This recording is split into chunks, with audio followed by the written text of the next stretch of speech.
Hey, on my Travel Wins podcast, I'm looking at O.P. Almaraz. How are you today, O.P.? I'm doing great, Pete. Thank you for having me on. Appreciate it. I appreciate the time, bud. O.P. is the CEO of Allied Restoration, a property damage expert, and I'm really excited to talk to you about it. But you're also the founder of the Passionate Life Foundation, and kind of your background was restoration, and you've converted it into a public speaking gig and helping others and traveling for that. So if you can, give my listeners kind of a quick background about O.P. Yeah, absolutely. You know, it's funny. I grew up on government cheese and food stamps, and so I remember vividly that there was one day where this Mercedes-Benz rolled up into our driveway. I was like 14 years old, and I didn't know who this person was. I'm like, oh my goodness, who is this? And after the person left, I asked my mother, I said, Mom, like, who was that? And she says, oh, that's the realtor.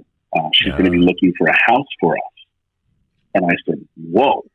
And I said, well, whatever that is that she does, like, I want to do it. And so I had set in my mind, Pete, that like throughout high school, as soon as I get out, I'm going to become a real estate agent, period, and then eventually be a broker. I gotcha. Yeah. And so what began to happen is I graduated high school, and I was going to real estate school at night. You know, one of these, I think it was called Anthony schools back in the day. Uh-huh. And I would go at nighttime, two or 3 days a week.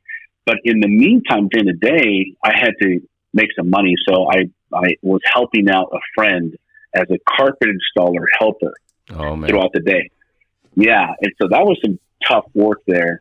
And I was getting paid $40 a day. And I thought, okay, at least, I have some money, but I'll keep going to school. Well, I failed my real estate exam twice, Steve. I know. I failed the first time. Oh, did you? Okay. Yeah. All right. Thank you. Thank you for making me feel better. But I failed it twice, and I was 19 years old, and I'm like, okay, this, maybe this isn't for me. But during that process, I began to really enjoy laying carpet, but specifically, I started to see the amount of money the carpet installer was making. Yeah. So within a year, I said, you know what, I'm going to get my license just in case I can fall back on this. So I got my flooring license to install floors, and I began to do that for a couple of years. And how I got into disaster restoration is it was 1994, and the economy wasn't doing so well. And I kept going to, back then there was a lot of retail flooring stores. And so Carpeteria was one of the bigger ones back in the day. They were huge. I remember them. They were huge. Yeah. So I would go to them and other franchisees and say, hey, look, I'm out of work, but I'd love to do some installation of carpet. And they kept telling me, no one had work. And so I ran into this company called Service Master, which is a disaster restoration company. And I said, hey, look, can I do some work for you? I see that you guys sell floors. And they said, yeah, no problem. So they gave me like one day a bedroom of carpet to install. And I came back around lunchtime and I said, hey guys, do you have anything else? And they said, whoa, you're done. I said, yeah. I said, okay, well, let me see what I can do. The next thing you know, Pete, I'm working 6 days a week, full time, laying carpet, laying wood floor, laying linoleum. And my other friends who were laying carpet were out of work. And I thought, man, what is going on here? Like, where is this work coming from? Yeah, what's the difference? And then I found out, what's that? I was going to say, what's the difference? That's what I would... Yeah. What's the deal here, right? For some, I think they're doing drugs out of this thing or something. I'm not sure what, because the word kept coming in, but they're working with insurance companies. And so when a homeowner has a water damage claim or a fire damage or mold damage in their home and they file an insurance claim, the insurance companies will refer out a vendor. And the insurance company was referring out Service Master at the time. And so this company kept growing and growing and keeping me busy. And at 2 years into working with them, I said, hey guys, can I please, jump in and work with you guys? I don't know exactly what your people do, but I'm willing to jump in and learn. And Pete, I know this is kind of a long answer to your question. No, that's perfect, man. But check this out. Like, I was probably 22 at the time, and I really wanted a position there as quote unquote an estimator is what they would call them. Yep. And the estimators would go out, write up an estimate, submit it to the insurance company, get a contract signed by the homeowner, and they do the contract, they do the work. Yeah. And so I talked to one of the owners and I said, hey, look, would you be hiring anytime soon? Because, a manager told me that you guys were looking. And Pete, I want you to imagine this is like 7:30 in the morning. I've got my carpenter installed uniform on, which is basically Levi's with holes in the jeans, steel toe shoes with the steel showing, right? Yep. And a t-shirt. And I'm clean, but that's what I look like. So I'm talking to one of the owners, a female, and she starts asking me, hey, Pete, do you speak Spanish? And I said, yeah. And do you know this and that? I said, yes. And she says, you know what? We are hiring. Let's go and meet the other owner. Well, when she opens the door to his office, she says, hey, Steve, I've got OP Almaraz here. He knows Spanish. He knows construction. He can make things happen, et cetera, et cetera. And Pete, what I saw happen there was one of the first lessons that really ingrained in my mind. This other owner, Steve, just began to scan me from top to bottom with his eyes. Yeah. And just looking at me. And I felt so embarrassed when he was doing that. And I thought, what am I doing? Like, I am making the worst first impression ever. I wasn't even thinking about that, Yeah. And he says to me, hey, we're not hiring. And I walk out the door and I kept, pretty persistent. 2 weeks later, he took a chance on me. And he says, hey, OP, I can't afford to pay you much.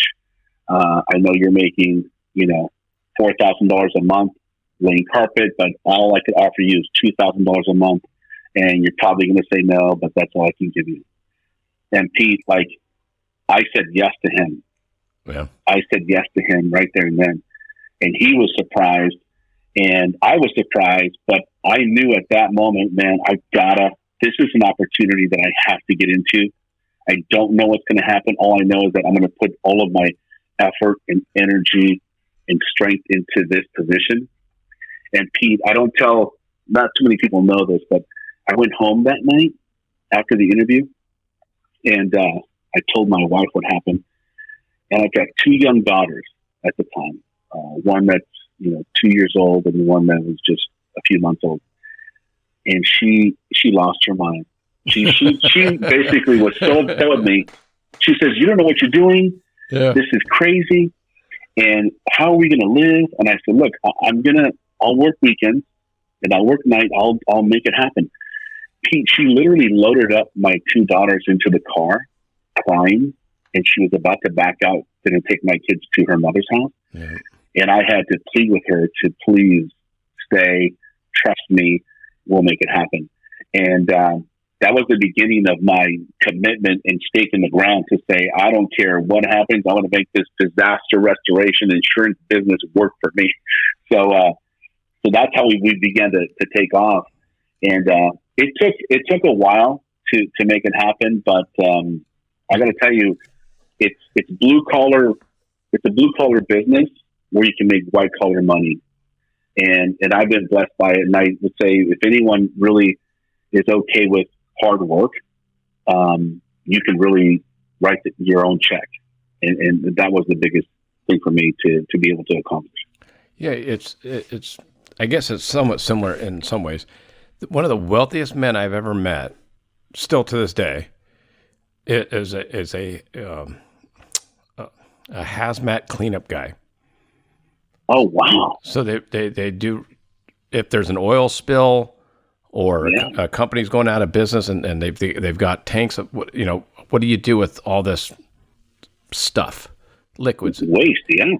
And I met him because I was in commercial real estate at the time and we were looking at his property, trying to represent him.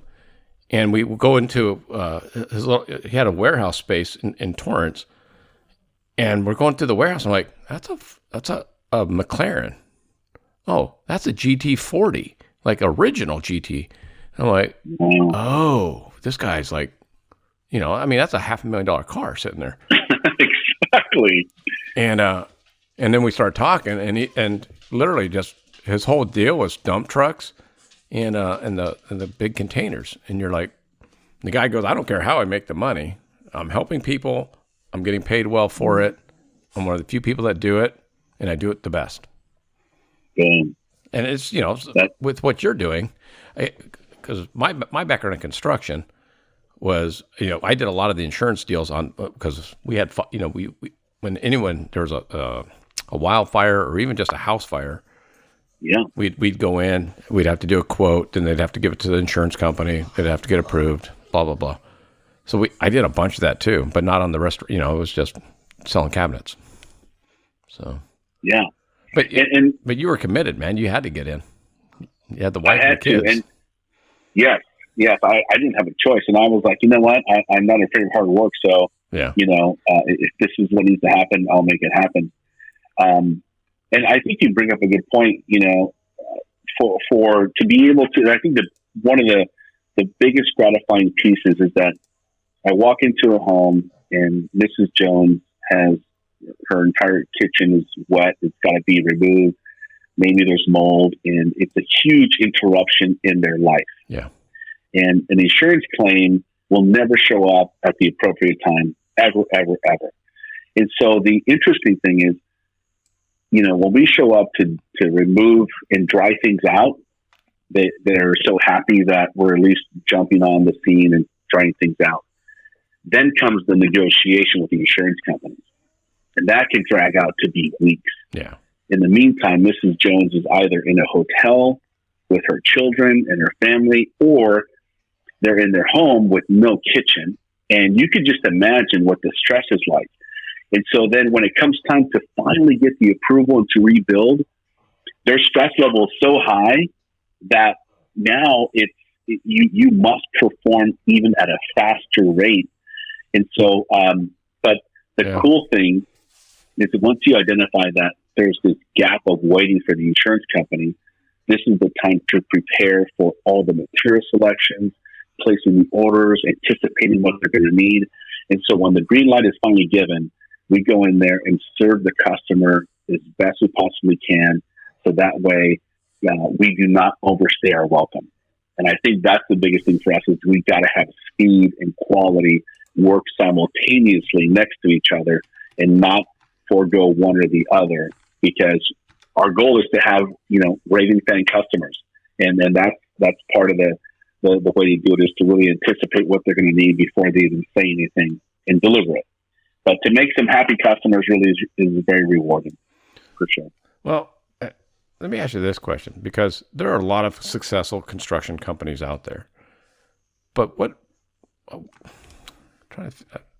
what makes you different? Because, you have your vision statement, you have your tribe, you do team building with your group. Most construction companies that I know don't do that. So how did that get started with you, and what made that work for you? I gotta say, that's a really good question. I think a lot of people believe that, and is very important.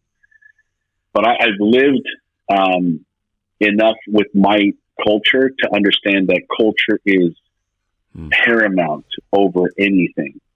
And so, to answer your question, how did this start? I wasn't always like this from the standpoint of being very transparent and being very authentic. I used to be, always a salesperson. And so I believed that the homeowner wanted to see a certain type of, sales type of person without having to divulge too much personal information. Yeah. And that was kind of my robotic way of being. And when my little brother passed away, who is the co-founder of Allied Restoration, he passed away 2 years into the business, and at the early age of 39 years old.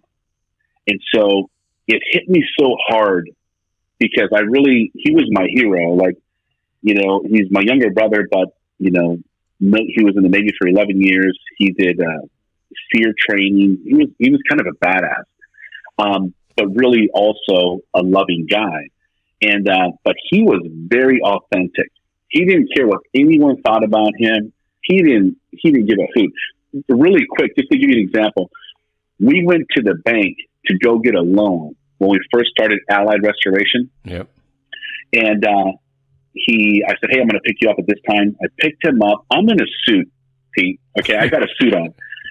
He comes out into the car, and he's wearing flip-flops and shorts and a T-shirt. And I said, what in the... Yeah, and I said, are you freaking kidding me? We're going to go to the banker and ask him for money. We should at least look like the banker, right? We've all heard that before. Yeah. And he says, you know what? If he doesn't like it, tough crap. Yeah. Yeah. And I'm like, man, this is not going to go well. And it did not go well. Okay. the banker was scanning him back and forth. I'm like, this is not good. So, but although we didn't get what we wanted, I still, in the back of my mind, I thought, man, he's so comfortable in his own skin that I'm not that way. And so, but when he passed away, I thought, I'm not willing to live the rest of my life in not being authentic to myself. And so something shifted in me, and I thought, you know what? No more. I'm going to be real to myself and to my beliefs, and this is what we're going to do. And if people don't like it around me, you know what? They don't have to be in my company, and they don't have to be my colleagues, and they don't have to be my friends. And so now, I mean, you've seen some of our culture videos. Like, we have meetings that last an entire day, and we meditate together. We break off into teams. We do physical activities. I pound my chest all the time, and we're saying mantras, and it's powerful. And here's the funny thing: in the beginning, both men and women, they're kind of like, they don't know what to expect. Yeah, kind of taken back. Some of them will sit there and just kind of like try to avoid and not be part of the group. But Pete, man, enough time. Yeah, enough time goes by. They're like, okay, I'm in it too, man. And they start clapping. They start doing whatever they have to do. And when it's all said and done, it doesn't matter their age. They could be, I had one guy who was in his 70s, 72 or 74 years old. And he's like, this is amazing. I never thought that I would ever want to participate in something like this. Yeah. But I got to tell you, this is powerful. And so it really allows people to begin to also be their authentic self.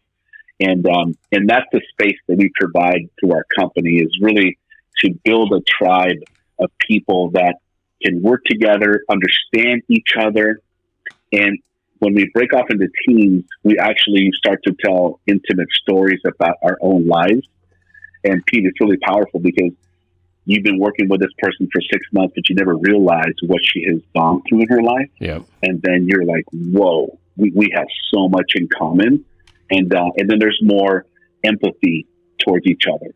So it's really powerful. And I would tell you that, yes, that's a huge piece, especially during this pandemic period.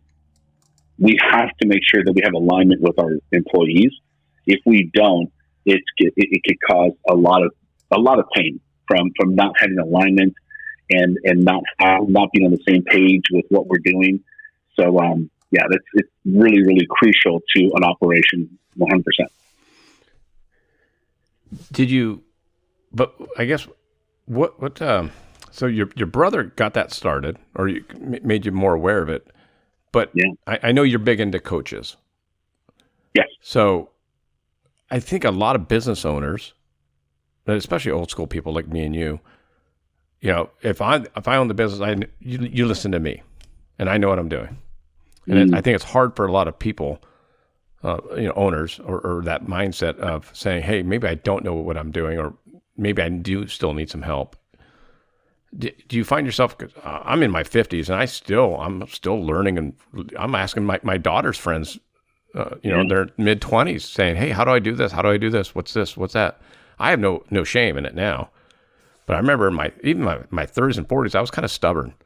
I was kind of like, "Hey, I'm the general manager. I have 70 employees working for me. I'm not listening to just that." How did that change for you? Or I was very much like you, Pete. Like I'm old school. I'm 51 years old, and it's like, hey, I'm the boss. You do what I tell you to do. Yeah. But it took me probably, again, things began to happen when my brother passed away. I kind of like allowed myself to be open to a lot more things. But before then, that was about 10 years ago now. But before then, I was very much so, it's my way or the highway. Yeah. And very little room for opinions or discussions or conversations about how things should change. You know, I kept going back to my own roots. Like, hey, man, I had to work my tail off to get where I'm at. So that means you have to do the same thing. Yeah, exactly. And what was a bummer about that is that it really shut me down from listening to them, to my employees. And it was little by little, I began to see, I was in my 40s, Pete, when I hired someone who was like, you know, still in their teens, 19 years old. And I thought, man, do I really want to be hiring someone this young?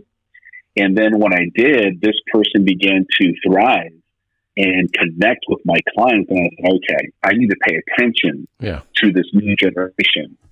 Even though, you know, early on when the generation was coming into the workforce, they were, we would think that they were lazy or that they, you know, had this ability to always want to have their hand out and everything handed to them.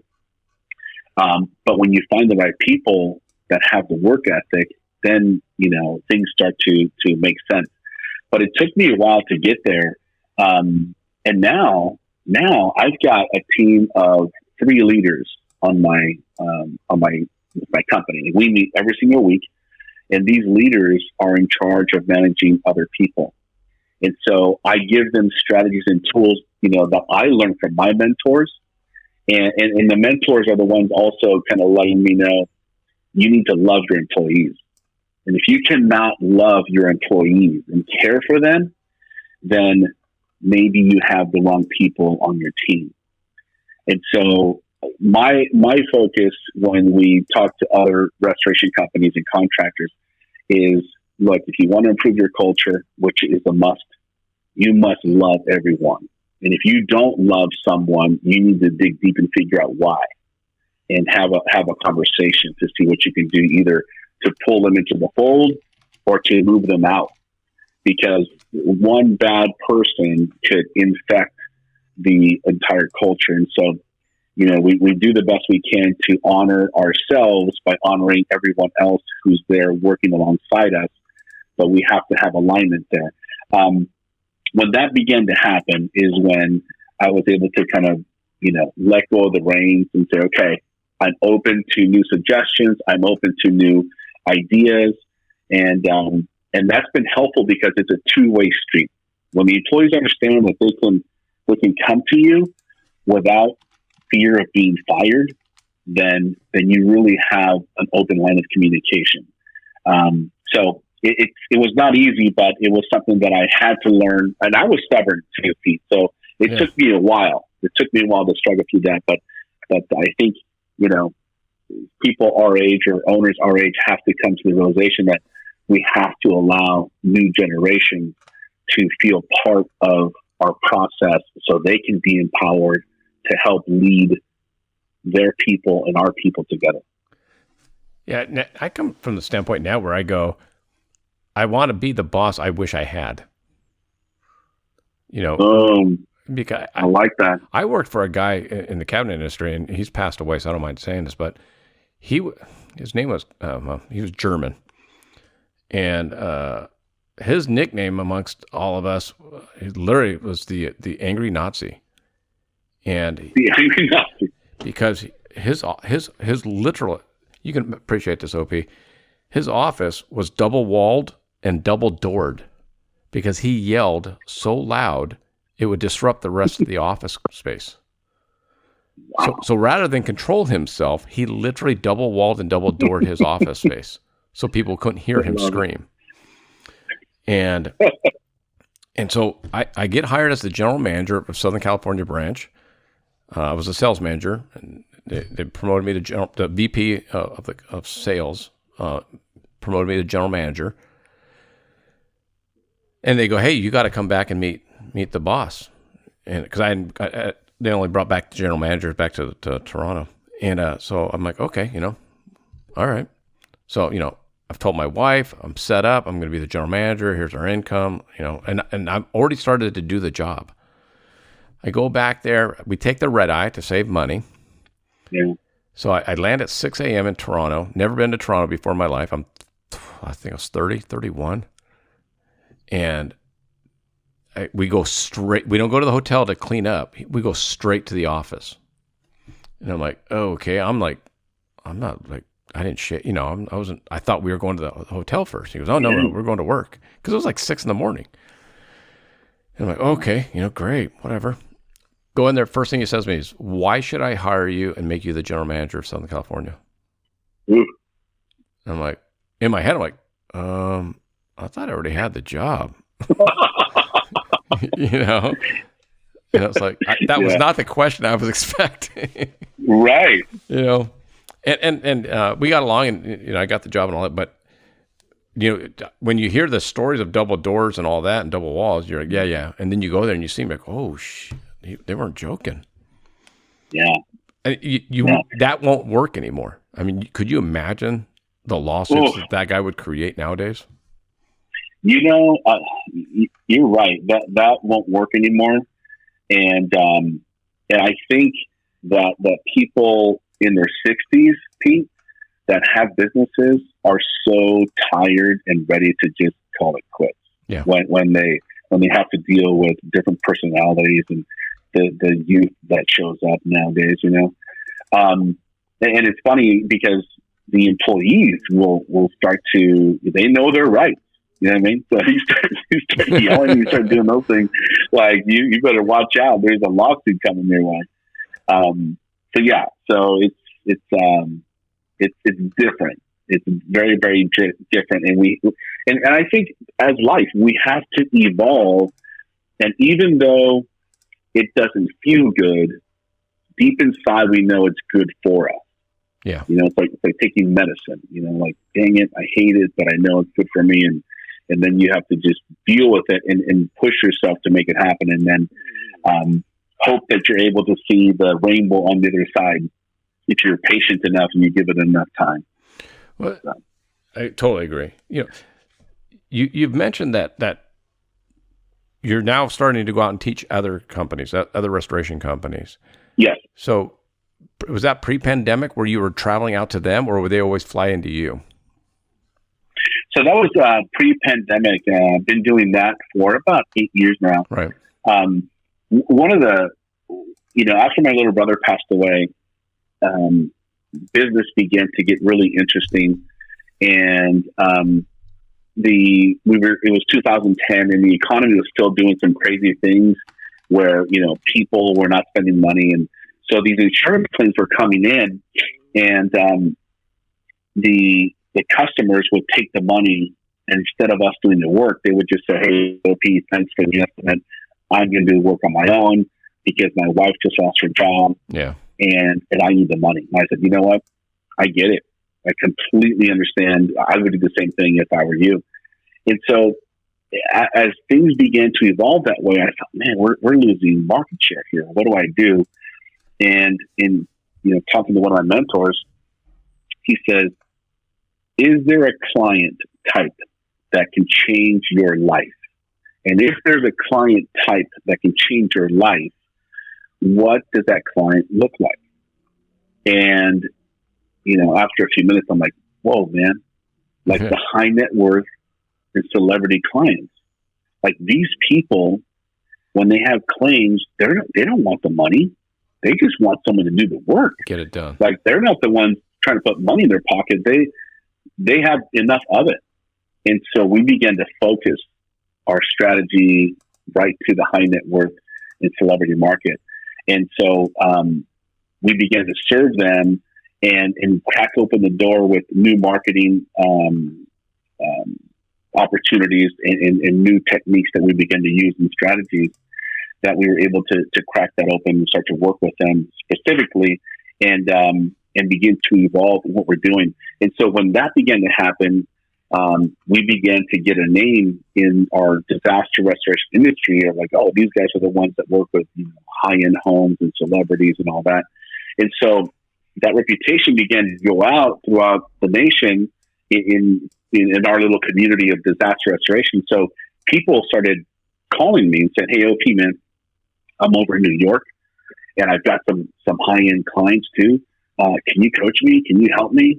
And I'm like, yeah, let me just, and I was just on the phone with them and kind of coaching them, and they wanted more and more. And then, I'm like, okay, there's a need here, and people want to learn not only how to work and open the high net worth and celebrity market, but just standard business, strategies and how to keep more profit and not, waste money and be more efficient and some of those things. So that began to kind of take off and evolve.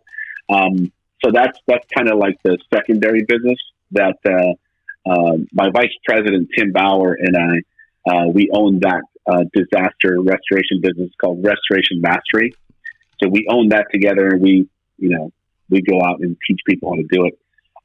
But we would have this a boot camp that would last 3 days. And pre-pandemic, we'd have 50, 60 people come to our event and have 12-hour days and go all out and teach them some of these strategies and some of these culture strategies too, to take back to their own culture to really, make a change in their business and in their people. And we've had some pretty good success, and I love hearing the success stories of our people when they're able to take this information and execute, at home in their own business to make those things happen. So that's kind of how that began to evolve for us. What are you doing now, post pandemic, and do you see that business still growing for you in the future, or? Yeah, so I got to tell you, Pete, when March hit, I was already watching a little bit of this coronavirus thing. Yeah. But when it hit in the middle or beginning of March, I'm like, okay, this is real. What are we going to do? Yeah. That's real. It's real, man. Yeah. And so I reached out to the best people that I could find in disinfection. And it was the Global Biorisk Advisory Council. They're known as GBAC. And I reached out to them. I said, hey, guys, you guys are the ones that, are involved in, helping to get rid of SARS years ago. And when there's an anthrax breakout, you guys are the experts. What do I need to know about COVID-19? And so I went through their training. We got OSHA certified, about 20 of my employees. And we have been disinfecting properties for the last 8 months now. And it's schools, it's churches, it's restaurants, it's homes, it's you name it.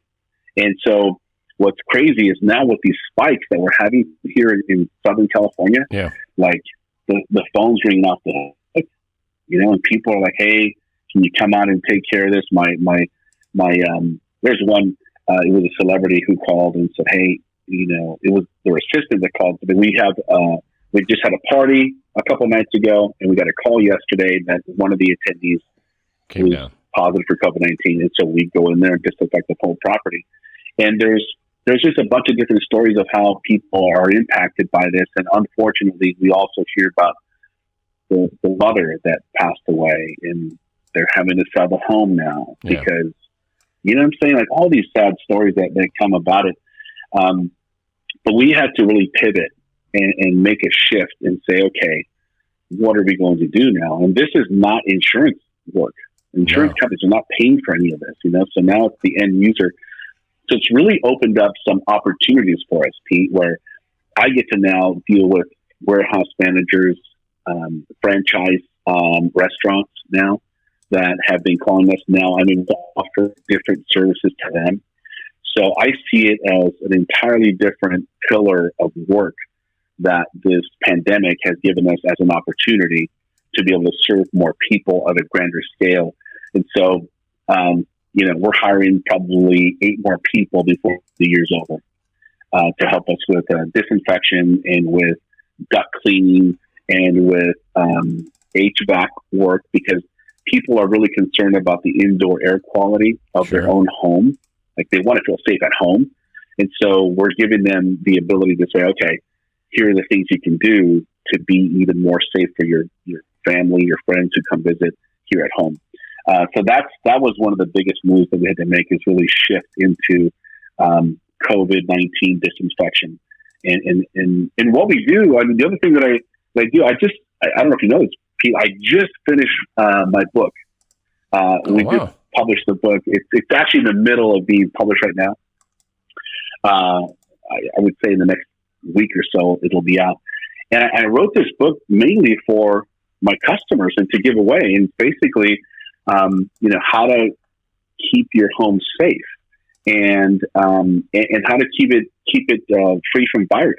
And so we have a lot of information there where we teach homeowners, like, these are the techniques you need to use, and even restaurant owners and businesses. Here's what you need to do to keep yourself and your employees and your guests safe, where they don't need me. Like, you don't need COVID-19 disinfection. If you're proactive and you have the right chemicals, you have the right processes, and you have the right protection, you're good. It's when there's an outbreak that you need to give someone like us a call at Allied and say, hey guys, we have a confirmed case. We need some help. So are you making that book?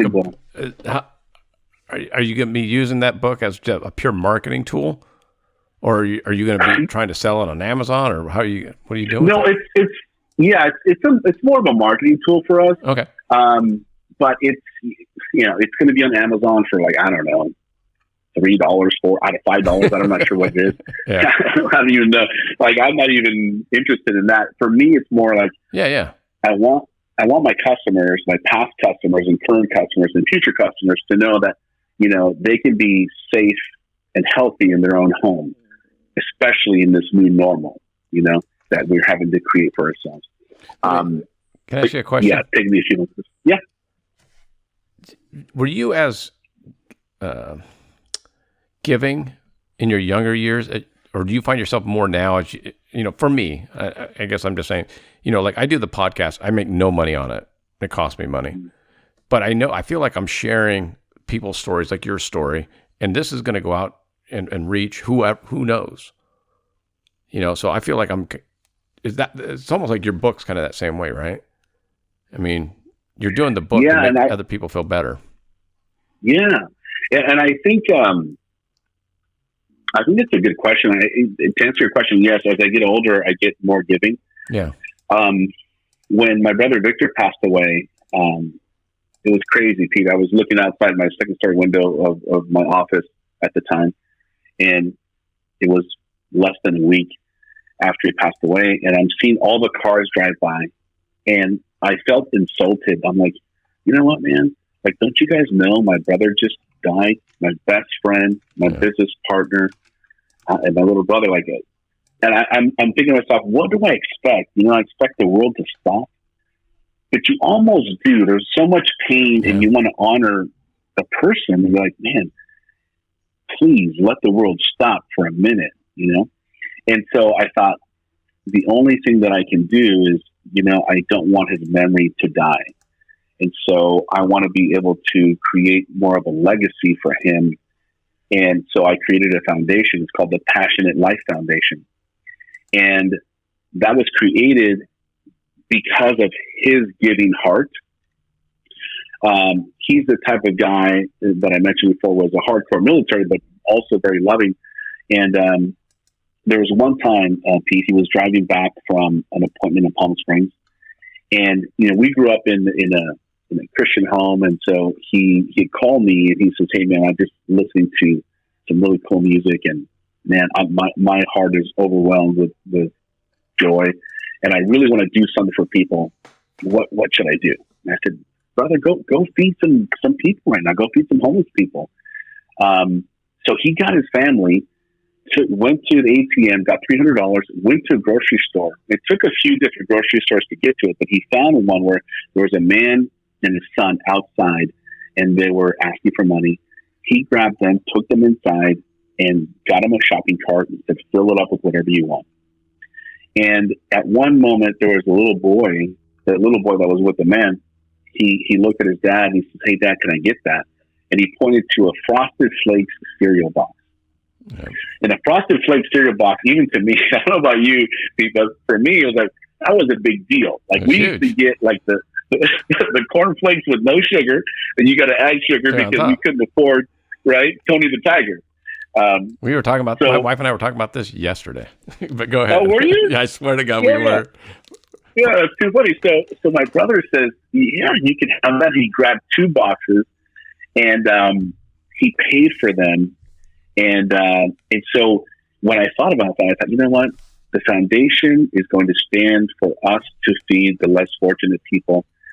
And every year, Pete, we've been, during Thanksgiving time, this period here, we've been feeding less fortunate families. We're actually going to the Red Cross this year as well. And we're going to be feeding people and giving away hand sanitizer and face masks and disinfectant wipes and those types of things through the Passionate Life Foundation. And so we have fed now over 3,000 families, and we continue to do that. So to answer your question, yes, as we get older, as I get older, I want to contribute more, whether it's through the book, through our training, through the Passionate Life, to really, really impact more people, you know? Because here's the cool thing about what you're doing too, Pete, is that, you know, none of us really know how long we're going to be here. Yep. But the fact that you're contributing now in a way that is, you know, can perpetuate itself in years to come, whether you're here or not, that's powerful. That's very, very powerful. I'm not doing that way, but I think, you know, you're kind of like ministering to me too, to be able to go, you know what, maybe I should be putting this kind of a legacy into audio, to really get the message out to impact more people. And so, you know, I think we need to appreciate people like you, Pete. So thank you for doing what you're doing. Dude, yeah. I just thought I was doing what I was doing. And then I'll be honest, my webmaster, the guy just set up my new website. He said, you know, for a lot of your guests, you're setting up a Wikipedia page for them. And I'm like, what are you talking about? He goes, a lot of your guests aren't famous people. So they don't have a Wikipedia page. So if you wanted to look up XYZ person, when they go to Google that person, or if their kids Google them, your page is going to come up. And then they're going to be able to listen to their parents. And they're going to be able to, wow. You know what I mean? And yeah, that's magic, brother. And I love that. I was like, whoa, hold on a sec. I had never thought about it like that. And all of a sudden I started thinking about it, going, yeah, you're right. Because a lot of my guests had never been interviewed before. And I would get these texts on after I'd release the interview, and they'd be like, oh my God, my voice sounds so weird, but you sound normal. And I go, dude, I sound weird and you sound exactly how you sound. Because you're not used to hearing your own voice. And they're like, dude, this is so weird, but thank you so much. I had an NFL football player on my show. And he texted me back about a week after the show dropped, our episode dropped. And he goes, my parents wanted me to personally thank you. They didn't know what I was going through until they heard our episode. Wow. And I was like, whoa, okay, hang on a sec. Yeah. There's some bigger things that you do, that we do, that people do, I think specifically through storytelling. Yeah. You know, it's everyone has a different story. Man, like you're in the driver's seat, man. You get to invite people to tell their story, and I think it's beautiful. It's awesome. I appreciate it, but hey, what's the best way? I know you gave me a hard cutoff time. So, what is the best way for my listeners to follow up with you and see what you got going on? Well, thank you. The best way to reach us is through our website, alliedrestore.com. And we serve, Southern California we do, water damage when you have an insurance claim, fire damage, smoke damage. One of the other things that we do is smoke deodorization. So these wildfires that have been hitting for the last 3 years now here for us, it's incredible the amount of smoke in people's homes. And so that's one of our specialties, is to go in there and deodorize the home, because before you know it, the wind keeps pushing soot into the windows and the doors, and now the carpet smells, the couches smell, and when you go into the closet, your clothes smell, and then you can't escape the smoke. And so, we go in there and basically, give us a week with your home, and we clean it from top to bottom, inside out, and get you back where you can have a healthy indoor air quality. But that's another one of our things that I think this is the season. Right? So I was actually evacuated, Pete, 2 weeks ago from my own home. So I thought, oh shoot, I'm going to come back and not know if I have a house. So I know what that feels like to be evacuated and be removed from your home. But to come back, and if your home is standing and you still have odor, definitely look us up, give us a call for sure. But yeah, the website's going to be the easiest way to get in touch with us for sure. And do you have any speaking engagements coming up, or are you just waiting to see that? A lot of that's been put on hold. Good question. After the TEDx talk, I got a few different calls from people to come out and speak to, their business. The last one that I did was actually Ontario High School here in Ontario, California. Yeah. And I gotta tell you, Pete, when I talk about stories and how everyone has them, even our youth has some very, very powerful stories. I shared my story there with them, and the principal, he gave me the entire auditorium. Imagine both sides of the bleachers filled, and I thought, whoa, how am I supposed to go back and forth? And he said, I don't know, just figure it out. So I had probably 30 minutes to figure this out, and I said, okay, I'm going to interact with them. So I began to interact with each side, and we began to play a game. And when it was done, I probably had 12 students come up to me, and one of them said, hey, it really struck home with me when you said your brother passed away. My brother died too. He was in a drive-by shooting. He got, killed. And my mother has been depressed for the last, year and a half, and they're losing their home. I mean, you just start to hear these incredible stories and go, man, are you kidding me? At such a young age, there's so much trauma already.